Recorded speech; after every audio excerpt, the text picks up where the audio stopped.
Hello दोस्तों, कैसे हैं आप सब। उम्मीद करते हैं अच्छे होंगे, है ना। तो आज का हम लोग का टॉपिक है प्रकाश का पूर्ण आंतरिक परावर्तन। हाँ, प्रकाश का पूर्ण आंतरिक परावर्तन। आपको बता दें ज़रा सा कि पिछले वीडियो में हम लोगों ने पढ़ा था अपवर्तनांक, है ना। वो फिजिक्स चल रहा है ऑप्टिक्स, उसका पढ़ा था हम लोगों ने अपवर्तनांक। और आज का टॉपिक है हम लोग का कि प्रकाश का पूर्ण आंतरिक परावर्तन क्या होता है। ठीक है, इसको समझेगा हम लोग, बहुत मज़े से आएगा, समझ में आएगा। ठीक है, तो बने रहे मेरे साथ, देखिएगा।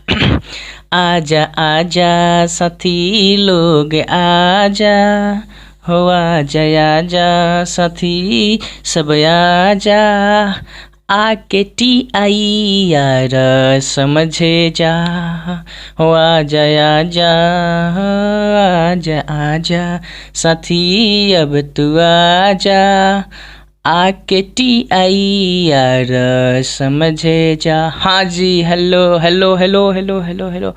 चलिए, तो आज हम लोग समझने चल रहे हैं क्या चीज़ कि TIR क्या होता है ना। TIR का मतलब यहाँ क्या है, यहाँ हम लोग को समझना है। TIR का अर्थ यहाँ पर टोटल इंटरनल है ना। टोटल इंटरनल क्या होगा, reflection TI1 reflection of light की बात करेंगे। ठीक है, यहाँ हम लोग बात करेंगे कि total internal reflection of light, यानी प्रकाश की बात करें। ठीक है, तो हम यहाँ पर बात करेंगे टोटल इंटरनल रिफ्लेक्शन। ठीक है, टोटल इंटरनल रिफ्लेक्शन और किसकी बात, तो ऑफ लाइट, तो प्रकाश के बारे में बातें करेंगे। ठीक है, तो आज इसी टॉपिक को समझना है। आइए देखा जाए क्या होगा। चलिए, पहले इसको देखिए, समझेंगे कैसे। सबसे पहले करना क्या है ना कि देखिए, माध्यम तो हम लोग को मालूम है कि कितने होते हैं, माध्यम 2 होते हैं। इसको समझना है। सिर्फ ये मैंने एक लिया समतल सतह, क्या लिया मैंने, एक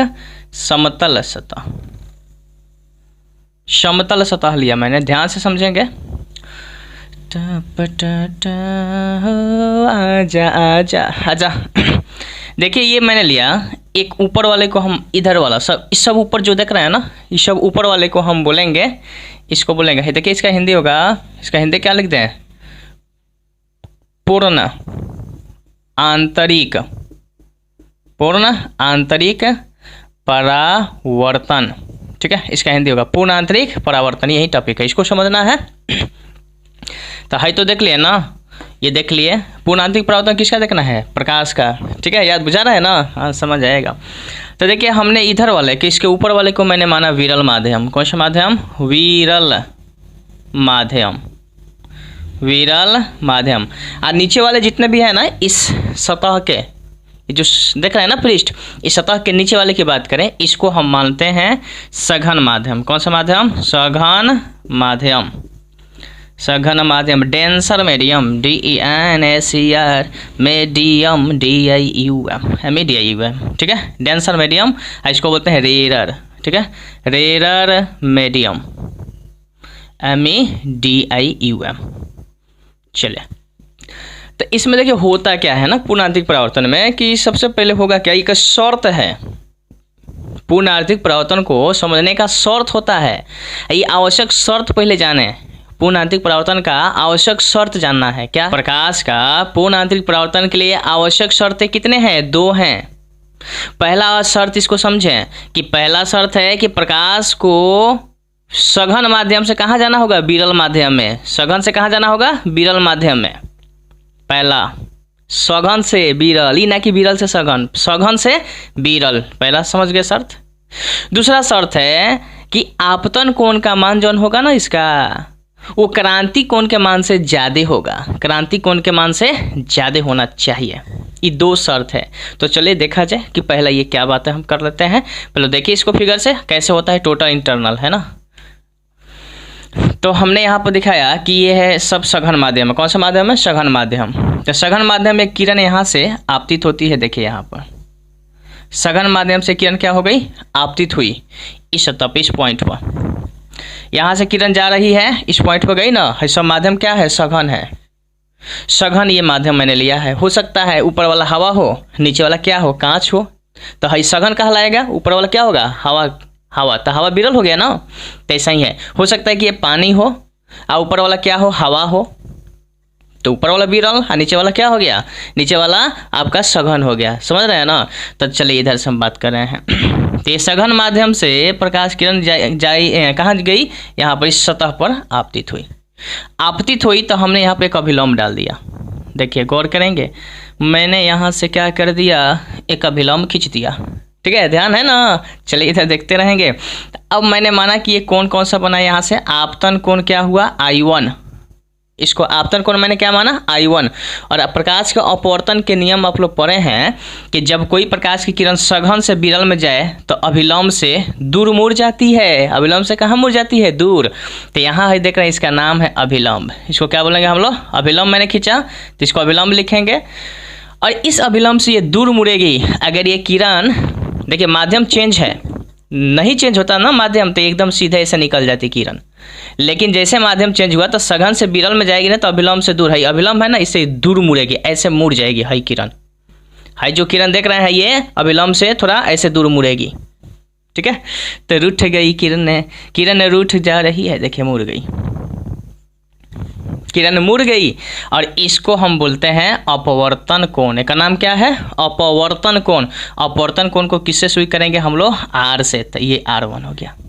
ठीक है, तो यहाँ मुड़ गई तो कुछ एंगल से I1 से गई किरण, आपतित हुई, तो ये किससे मुड़ गई, अपवर्तन कोण इसका क्या हो गया, R1। है आपतन कोण I1, अपवर्तन कोण क्या होगा, R1। ध्यान रहे, इस कोण से ना एकर कोण अधिक होगा। आपतन कोण I1 से अपवर्तन कोण R1 का मान क्या होगा, अधिक। अर्थात यहाँ पर क्या होगा, यहाँ लिखा जाएगा कि I1 greater than, sorry I1 greater than नहीं होगा, I1 लेस देन R1। समझ पा रहे हैं, आपतन कोण के मान से अपवर्तन कोण का मान क्या होगा, अधिक होगा। ठीक है, तो यहाँ पर I1 लेस देन क्या हो गया, R1। चलिए अब फिर किरण को देखते हैं, फिर इस किरण को ले चलते हैं एक स्थिति और। देखिए इस तरह से हम ले चलते हैं, फिर किरण यही गई, थोड़ा आपतन कोण का मान। अब जैसे जैसे आपतन कोण का मान बढ़ाएंगे ना, वैसे वैसे अपवर्तन कोण का मान क्या होगा, बढ़ते जाएगा। इसको बढ़ाएंगे, देखिए इसको थोड़ा बढ़ाते हैं, इसको थोड़ा बढ़ाएंगे तले इसका मान और ऐसे झुक जाएगा, थोड़ा और बढ़ाएंगे तले ये और झुकेगा, और बढ़ाएंगे थोड़ा और। तो एक ऐसी स्थिति आएगी ना जो है अपवर्तन कोण का मान इस पर चल रहा है। ठीक है, तो जरा देखें अब क्या होगा। दूसरा कंडीशन समझें आप लोग, पॉइंट ए समझें। पॉइंट 2 में मैंने सोचा कि इस कोण को मैंने बढ़ाया। देखिए अब आपतन कोण को मैंने बढ़ाना शुरू कर दिया, थोड़ा बढ़ा दिया। अब मैंने इसको बढ़ाया, आपतन कोण का मान, यहाँ पर मैंने क्या डाला, अभिलंब। क्या डाला, अरे क्या कर डाला, क्या कर डाला, आजा आजा। आइए देखिए मैंने बढ़ा दिया आपतन कोण, अब ये हो गया I2। आपतन कोण का मान इससे थोड़ा बढ़ा दिया मैंने।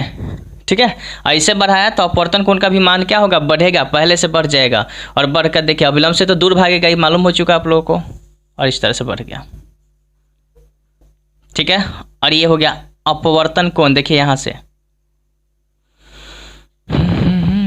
देखिए अपवर्तन कोण यहाँ बनेगा, गौर करें, सॉरी यहाँ देखिएगा अपवर्तन कोण ये बना है, ये देख रहे हैं ना, यहाँ अपवर्तन कोण। ध्यान दीजिए, एक बार यहाँ ध्यान दे देंगे नहीं तो उल्टा हो जाएगा ना, थोड़ा ध्यान दीजिए। यहाँ अपवर्तन कोण बना, ठीक है, अच्छा वो मिस्टेक से आप लिखे थे, समझ जाना, उसमें थोड़ा यहाँ हो जाएगा अभिलंब और ये अपवर्तित किरण के बीच कोण जो बनता है ना, वो अपवर्तन कोण। यहाँ देखिए ये अभिलंब है, क्या चीज़ है, अभिलंब। और यहाँ भी क्या है देखिए ये इसका नाम है, यो अभिलंब का काम करेगा नीचे। ये क्या नाम है इसका नाम है अपवर्तित किरण। तो फिर यहाँ पर देखिए अपवर्तन कोण का मान बढ़ गया, पहले से बढ़ गया कितना, R2 बढ़ गया। अब ध्यान दीजिए, यहाँ दूसरा पॉइंट जो लिया मैंने, यहाँ पर हो गया कि I2 less than R2। I2 का मान जैसे जैसे बढ़ाएंगे ना, वैसे वैसे किसका मान बढ़ेगा, अपवर्तन कोण का मान बढ़ेगा। और I2 से अपवर्तन कोण का मान क्या होगा, ज़्यादा होगा। एक ऐसी स्थिति आती है कि ये कोण, जैसे हम आपतन कोण का मान जैसे से बढ़ाएंगे तले अपवर्तन कोण का मान बिल्कुल 90 डिग्री हो जाए। 90 डिग्री हो जाता है ना, तो बस वही जो कोण होता है वो क्रांति कोण होता है, और उस केस में यहाँ पर पूर्णांतिक परावर्तन शुरू हो जाता है। तो चलिए देखते हैं, यहाँ तक आए। एक केस और यहाँ दिखा दे आप लोगों को। मैंने आपतन कोण को बढ़ाया और आपतन कोण को और बढ़ाया मैंने। अब जैसे बढ़ाया तो यहाँ पर ये अभिलंब मैंने डाला, अविलंब डाल दिया, अविलंब डाला, चलिए यहाँ देखिए क्या हुआ, यहाँ से ये है I3 मैंने किया, ठीक है, मैंने कितना कर दिया I3। तब तक ये मालूम चला कि ये ना ये बढ़ गया और इसी पर आ गया ये, ध्यान देंगे अपवर्तन कोण है पूरा हो गया, देखिए कितने डिग्री कोण हो गया 90 डिग्री, गौर करें। अब ये किरण जो है ना इसी पर चलना शुरू कर दी, गौर कर रहे हैं, मैंने आपतन कोण को यहाँ से बढ़ाया, तो अपवर्तन कोण है, देखिए कितने का बना दिया है, पूरा अपवर्तन कोण कै डिग्री का हो गया 90 डिग्री। तो यहाँ जो I3 देख रहे हैं, अब I3 को ना कह के हम इसको बोलेंगे IC, क्रिटिकल एंगल, इसका नाम क्या होगा क्रिटिकल एंगल, इसी को बोलते हैं क्रांतिक कोण, इसका नाम क्या हो गया क्रांतिक कोण। यानी क्रांतिक कोण वह होता है, या क्रांतिक कोण वैसा आपतन कोण होता है जिसके लिए अपवर्तन कोण का मान कितना हो जाता है 90 डिग्री। पूछा जाए क्रांति कोण किसे कहेंगे, तो कहेंगे क्रांति कोण वैसा आपतन कोण होता है जिसके लिए अपवर्तन कोण का मान कितना हो जाता है 90 डिग्री, तो उसी कोण को बोलते हैं क्रांति कोण। परिभाषा लिख लीजिएगा आप लोग कि क्रांति कोण किसे कहते हैं, सीधे कहेंगे कि वह विशेष आपतन कोण, वह विशेष आपतन कोण जिसके लिए अपवर्तन कोण का मान 90 डिग्री होता है उसे क्रांति कोण कहते हैं। हाँ फिर से रिपीट कर दे, वह विशेष आपतन कोण जिसके लिए अपवर्तन कोण का मान 90 डिग्री होता है उसे क्या कहते हैं क्रांति कोण, क्रिटिकल एंगल इसको बोलते हैं और इसे IC से सूचित करते हैं। हो जाएगा काम, ओके। तो अब I3 ना कह के इसको हम क्या कहेंगे IC, इसको डिनोट करेंगे, ठीक है। और ये कहलाएगा क्रांतिक कोण हो गया। कौन सा कोण हो गया क्रांतिक कोण। वाह क्या बात है, क्या बात है, कुछ नहीं है, इधर देखिए। तो देख रहे हैं आप लोग क्रांतिक कोण। अब इस केस में देखिए क्या होगा, क्रांतिक कोण समझ गए। अब हम आपतन कोण का मान जैसे बढ़ाएंगे, क्रांति कोण से अधिक बढ़ाएंगे ना, तब यही जैसे खेला शुरू, यही जैसे होगा प्रकाश का पूर्ण आंतरिक परावर्तन शुरू। तो देखिए कैसे, अब जैसे इसको हम बढ़ाते हैं, क्रांति कोण तो आपने देख लिया कि 90 डिग्री, अब इससे जैसे बढ़ाना शुरू करेंगे, अब इसी पर हम खींच देते हैं, थोड़ा समझ जाएंगे आप लोग। इस पर मैंने बढ़ाना शुरू किया, तले प्रकाश का जो होगा ना इसी में, इसी माध्यम में आ गई किरण, देख रहे हैं इसमें आ गई, और ये प्रकाश के परावर्तन का नियम का जब पालन अब शुरू हो जाएगा। जब हम क्रांति कोण से आपतन कोण का मान अधिक करते हैं तब प्रकाश का अब परावर्तन होना शुरू हो जाता है। किस माध्यम में, सघन माध्यम में ही है, सघन माध्यम है ना, उसी में प्रकाश के परावर्तन का होना शुरू हो जाता है, वो भी नियम से होने लगता है, ठीक है। तो प्रकाश के परावर्तन का नियम मालूम है आप लोगों को, तो बस इसी में अब ये प्रकाश के परावर्तन के नियम के द्वारा ये क्या होगी परावर्तित होने लगेगी किरण। तो इसी घटना को कहते हैं, प्रकाश की इस घटना को कहा जाता है प्रकाश का पूर्ण आंतरिक परावर्तन। एक नाम है प्रकाश का पूर्ण आंतरिक परावर्तन, है ना। तो चलिए बात आपको बता दें, एक बार फिर से समझ लेंगे कि प्रकाश के पूर्ण आंतरिक परावर्तन से आप क्या समझते हैं। क्वेश्चन ये हो गया, आंसर कर क्या करेंगे, सीधे कहें कि जब प्रकाश किरण को सघन माध्यम से, जब प्रकाश किरण को सघन माध्यम से विरल माध्यम में प्रवेश कराई जाती है तो वह किरणें अविलंब से दूर मुड़ जाती है, अर्थात अविलंब से दूर हटती है। और जैसे जैसे हम आपतन कोण का मान बढ़ाते जाते हैं वैसे वैसे अपवर्तन कोण का भी मान क्या होता है, बढ़ते जाता है। एक ऐसी स्थिति आती है जिसमें आपतन कोण के लिए अपवर्तन कोण का मान 90 डिग्री हो जाता है, तो उसको बोलते हैं क्रांति कोण। उसको क्या बोलते हैं, क्रांति कोण। और जब क्रांति कोण से हम और अधिक मान करते हैं, जब क्रांति कोण से और अधिक मान करते हैं हम, यानी आपतन कोण का मान और अधिक करते हैं, तो प्रकाश किरणों अब अपवर्तित न होकर दूसरे माध्यम में यानी सघन माध्यम में ही उसका परावर्तन होने लगता है, और वो भी प्रकाश के नियम से। तो इस घटना को प्रकाश का पूर्ण आंतरिक परावर्तन कहा जाता है, ठीक है। तो उम्मीद करते हैं ये बात आप लोगों को समझ आ गई होगी कि प्रकाश के पूर्ण आंतरिक परावर्तन क्या होते हैं, ठीक है। तो आपने समझ गया कि जैसे जैसे आप आपतन कोण का मान बढ़ाते जा रहे हैं, अपवर्तन कोण का मान क्या होगा, बढ़ते जा रहा है।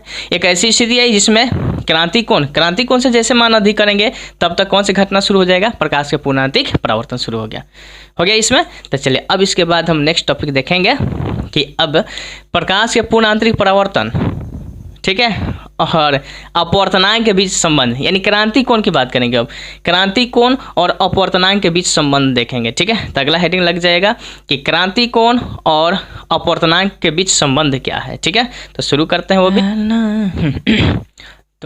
क्रांतिक कोण एवं अपवर्तनांक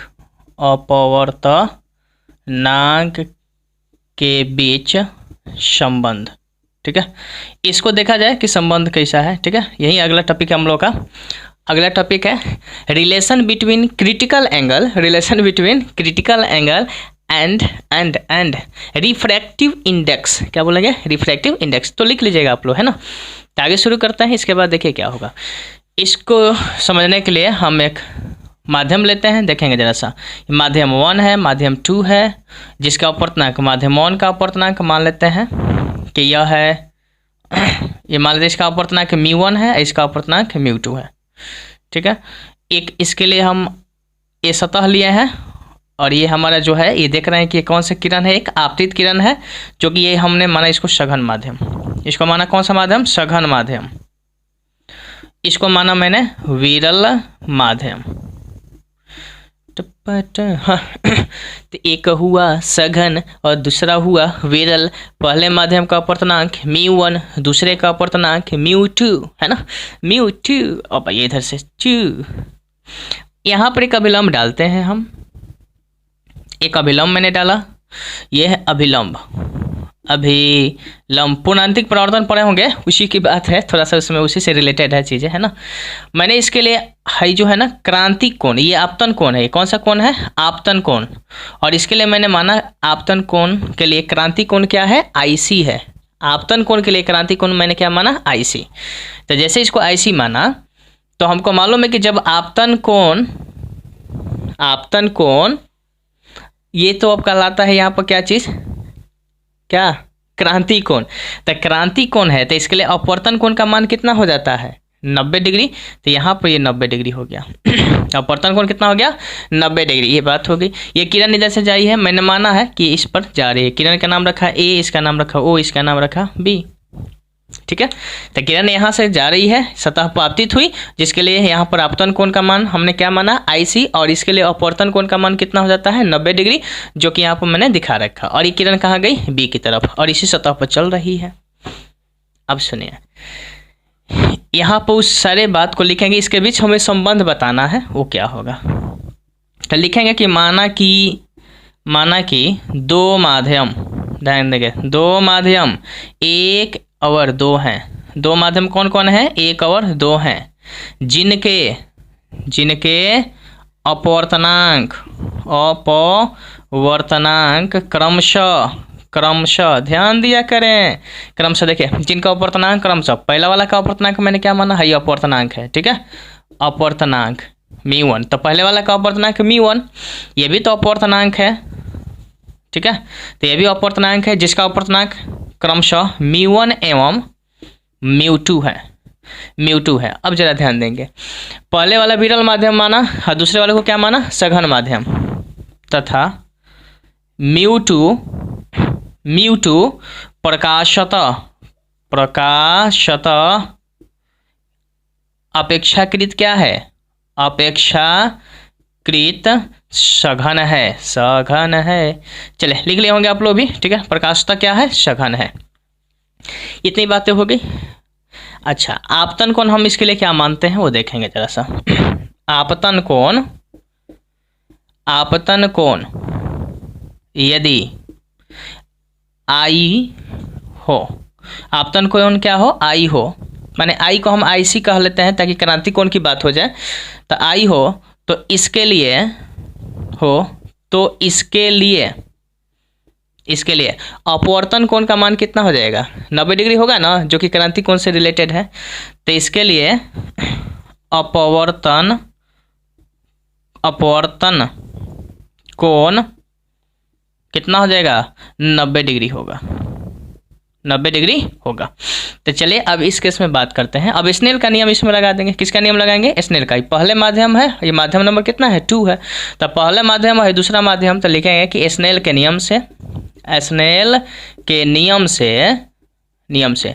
ध्यान दीजिए, इसको पहले माध्यम में मानते हैं इसको थीटा 1, ये जो एंगल बना है ना इसको मैंने माना क्या चीज़ थीटा 1, और ये जो बना ना इसको मैंने माना क्या चीज़ थीटा 2। दूसरे माध्यम में जो एंगल बन रहा है कोण, दूसरे माध्यम में जो है कोण बना है उसको मैंने क्या माना थीटा 2, और जो पहले माध्यम में यहाँ पर देख रहे हैं विरल माध्यम, इन माध्यम 1 में इसको क्या माना मैंने थीटा 1। तो स्नेल के नियम से क्या नियम है इनका कि μ1 साइन थीटा, वही है sine i by sine r, ठीक है ना, वही बात कर रहे हैं। तो μ1 साइन थीटा, इसके लिए μ1 साइन थीटा, अब थीटा ना कह के क्या लिखेंगे थीटा 1 लिखेंगे, ठीक है। अब बराबर, अब इस माध्यम खातिर बात करें तो μ2 साइन थीटा क्या हो जाएगा 2, μ2 साइन थीटा 2 होगा। तो यहाँ से क्या हो जाएगा याद देकर μ1 साइन, अब बताइए थीटा 1 कितना है, जैसे थीटा 1 कई डिग्री दिख रहा है 90 डिग्री दिख रहा है ना, इधर लिख देंगे 90 डिग्री इजकल टू μ2 साइन, अब बताइए थीटा 2 कितना दिख रहा है यहाँ से, इसमें देखिए थीटा 2 कितना है, यहाँ पर थीटा 2 IC के बराबर है, तो हो जाएगा IC क्रांति कोण वाला, ठीक है। अब यहाँ से हो जाएगा याद देकर μ1 साइन 90 का मान कितना, याद करिए साइन 90 का मान, जल्दी से जल्दी बताइए, पूछे हैं रहते सामने तो बड़ी मार मारते हैं ना याद होता तो μ1 क्या हो जाएगा, μ1 साइन 90 का मान कितना होता है 1, ठीक है, याद रख जाएंगे यहाँ पर। μ2 साइन क्या हो जाएगा IC, समझ रहे हैं ना बात। चलिए यहाँ पर याद है, इसको गुना करेंगे तो क्या हो जाएगा μ1 रहेगा बराबर μ2 और क्या हो जाएगा साइन IC। अब यहाँ से हम बात करें ये निकालें तो याद है इसको हम लिख सकते हैं कि μ2, देखिए हम μ1 बटा μ2 भी लिख सकते हैं, तो इसको लिख देंगे μ1 बटा क्या हो जाएगा μ2 इजकल टू क्या हो जाएगा साइन IC। तो एक तो रिलेशन ये हुआ, इसका मतलब हुआ कि माध्यम 1 का अपवर्तनांक माध्यम 2 के अपेक्षा, इसका अर्थ है माध्यम 1 का अपवर्तनांक माध्यम 2 की अपेक्षा बराबर इतना हुआ। अच्छा याद देकर इसी को लिख सकते हैं कि उलट देंगे, इसको पलटेंगे ना तो चल जाएगा ऊपर, तो μ2 बटा क्या हो जाएगा μ1, चेंज कर दिए, देखिए ऊपर के नीचे, नीचे के ऊपर पलट दिए ना, ध्यान दीजिए, तब बराबर हो जाए। इसको भी पलटेंगे तो नीचे कुछ ना है तो क्या है छुपा 1 है, ठीक है, इसको पलटेंगे तो 1 चल जाएगा ऊपर, साइन क्या हो जाएगा IC। तो ये भी रिलेशन हुआ, ठीक है, संबंध यही है, अपवर्क्रांति कोण जो कि IC देख रहे हैं और क्या है अपवर्तनांक जो कि ये सब देख रहे हैं, तो इसका ही संबंध है। याद देकर इसी को हम लिख सकते हैं कि μ, देखिए माध्यम 2 का अपवर्तनांक किसके अपेक्षा 1 के अपेक्षा, तो इसको लिखेंगे यहाँ पर, पढ़ने को पहले बता चुके हैं फिर भी ध्यान दे दीजिएगा, ना ध्यान हो तो 1 बटा क्या हो जाएगा साइन IC, ठीक है। तो यहाँ बात है कन्फर्म, यही रिलेशन है इसका, ठीक है, ये रिलेशन, ये सब रिलेशन में ही आ जाएगा, आप ध्यान रखेंगे, ये चीज़ हो गया। अच्छा अब एग्जाम्पल में बात करें हम, जैसे एग्जाम्पल की बात करें, सुनिए यहाँ पे कुछ बातें होती है, कौन सी बातें हैं, एग्जाम्पल की बात करें, जैसे मान के चले हमारा है पहला माध्यम क्या है, ये हम इसको हवा ले लेते हैं, विरल माध्यम है ना, इसको मैंने क्या माना एग्जाम्पल के तौर पर, बोर्ड पर ध्यान देंगे है ना, ध्यान दीजिएगा, मैंने पहले माध्यम को क्या माना हवा, तो हवा है तो हवा के लिए एयर होता है, तो इसके लिए A यूज करेंगे हम, ठीक है, संक्षेप में क्या यूज करेंगे A। अच्छा दूसरा माध्यम सघन माध्यम है, तो हम हो सकता है कि इसको पानी मान लें चाहे इसको कांच मान लें, है ना, इससे सघन होगा, तो मैंने यहाँ पर सपोर्टेड क्या माना कांच माना, कांच को हम लोग अंग्रेजी में क्या बोलेंगे ग्लास, ग्लास के लिए क्या यूज करेंगे G, तो हम छोटा G यूज कर लेते हैं।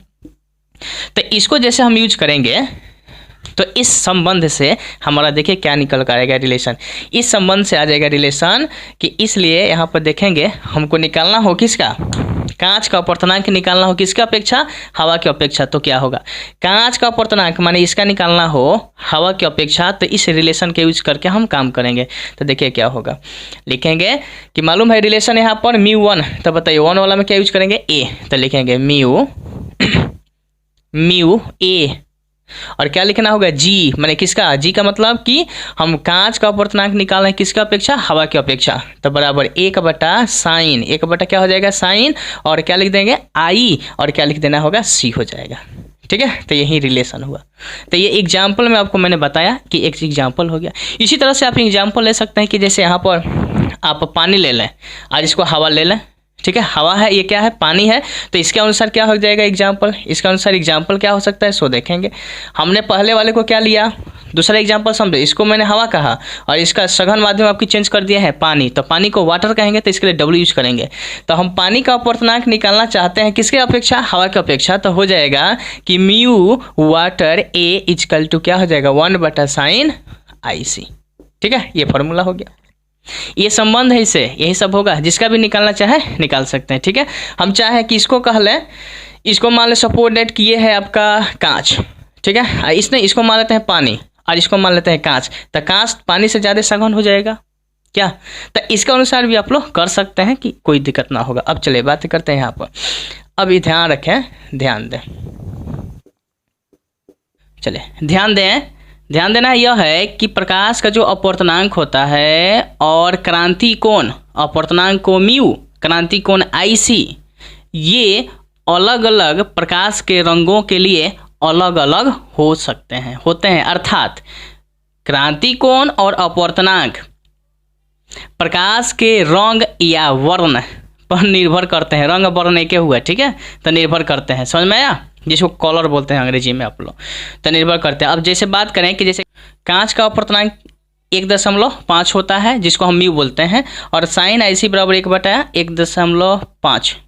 अब इसको भाग करेंगे, तो 0.666 आएगा, या जो ये जो होगा ना वैल्यू, ये IC जो होता है, इसका डायरेक्ट मान जो होता है, ये होता है लगभग ये 42 डिग्री के आसपास होता है। IC का मान कितना होता है, लगभग 42 डिग्री, ध्यान रखें, लगभग है ना। कांच का अपवर्तनांक का मान 1.15, कांच का क्रांति कोण कितना, तो लगभग 42 डिग्री। इसी प्रकार और सारे कुछ पारदर्शी जो माध्यम है उनके अपवर्तनांक हम बोल देते हैं, आप लोग लिख लीजिएगा। जैसे यहाँ पर हो गया, एक ये हो गया कांच का हो गया, दूसरा आप लोग लिख सकते हैं क्या चीज़, आप लिख सकते हैं कि पानी का क्रांति कोण है, क्रांति कोण का बात कर रहे हैं, IC है ना, क्रांति कोण, पानी का क्रांति कोण आप लोग लिख लेंगे, याद कर लेंगे कितना होगा, 48.75 डिग्री। पानी का क्रांति कोण कितना, 48.75 डिग्री। तीसरा आप लोग लिख सकते हैं, क्राउन कांच, ठीक है ना, क्राउन कांच, इसका जो होता है ना क्रांति कोण, ये होता है, क्राउन कांच का क्रांति कोण होता है 41.14 डिग्री, 41.14 डिग्री।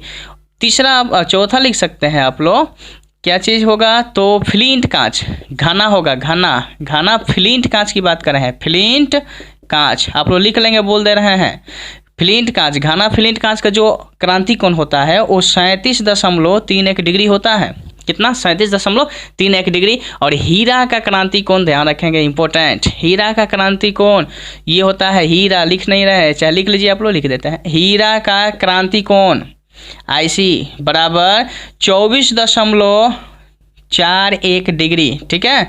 हालांकि इसको हम लोग लिख सकते हैं 24, पूर्णांक में लेंगे तो 24 डिग्री और दशमलव में लेंगे तो 41 डिग्री, पीछे हम बात कर चुके थे, ठीक है ना, तो पूर्णांक वहाँ लिए थे, यहाँ पर क्या है दशमलव वैल्यू।